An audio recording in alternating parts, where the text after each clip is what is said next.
မင်္ဂလာပါရှင်ညီမတို့ခုဖုန်းလာကြောင်ရမှာမဟုတ်ပါဘူးပေါ့နော်မနေ့ကဖြစ်သွားတဲ့နမ်ခံဘက်ကဟိုစိတ်မကောင်းစွာလာပြောမှာပဲဖြစ်ပါရဲ့ပေါ့နော်ညီမတို့တခါတလေလာပြောကြရပေါ့နော်ညီတို့တွေက line ပေါ်မှာဖုန်းတွေကြောင်ရတဲ့စီးပွားရေးဘက်ပဲကြည်နေရလို့ပဲလာပြောနေကြရပေါ့နော်ညီမတို့ကစီးပွားရေးဘက်ကြည်ရမဟုတ်ပါဘူးသူများနိုင်ငံမှာလာပြောဝမ်းစာအတွက်လာပြောရှာစားရတာဟုတ်ပါတယ်ကိုနိုင်ငံမှာဘာမှအခုလောက်စားလို့မရလို့ပါတော့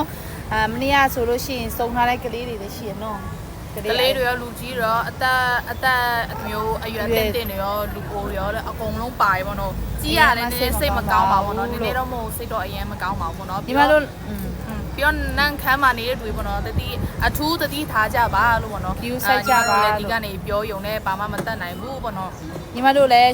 မူဆယ်သူဟုတ်ပါတယ်ပေါ့နော်မူဆယ်သူကပါလို့ညီမတို့ဖုန်းတင်တို့ကစောင်းနေတဲ့ဆိုအဝေးဖက်အေးဆေးပါမဟုတ်ညီမတို့ကဖုန်းတင်နေဆိုရလေကိုယ့်ရဲ့တာဝန်အရာပေါ့နော်စိတ်တော့မကောင်းပါဘူးစိတ်မြင်ပြီးတော့အေးချမ်းချင်ပါပေါ့နော်အဲ့ဟာညီမတို့လည်းစုတောင်းပေးရုံကလည်းတို့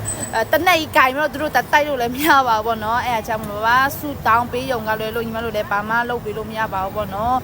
လိုင်းပေါ်မှာဒီလိုမျိုးဖုန်းကြောင်ရလာတွေ့ရင်လည်းမကြည့်ချင်လည်းကြော်စားလို့ရပါတယ်အဲ့လိုမျိုးညီမတို့တော့မပြောပါနဲ့ပေါ့နော်စီပွားရေးပဲချိတယ်ပဲဖြစ်တယ်ညဖြစ်တယ်အဲ့လိုမျိုးတော့မပြောပါနဲ့လို့ညီမတို့လည်းစိတ်မကောင်းဖြစ်ပါတယ်ပေါ့နော်အဲ့ဟာလေးလာပြောပြချင်ပါတယ်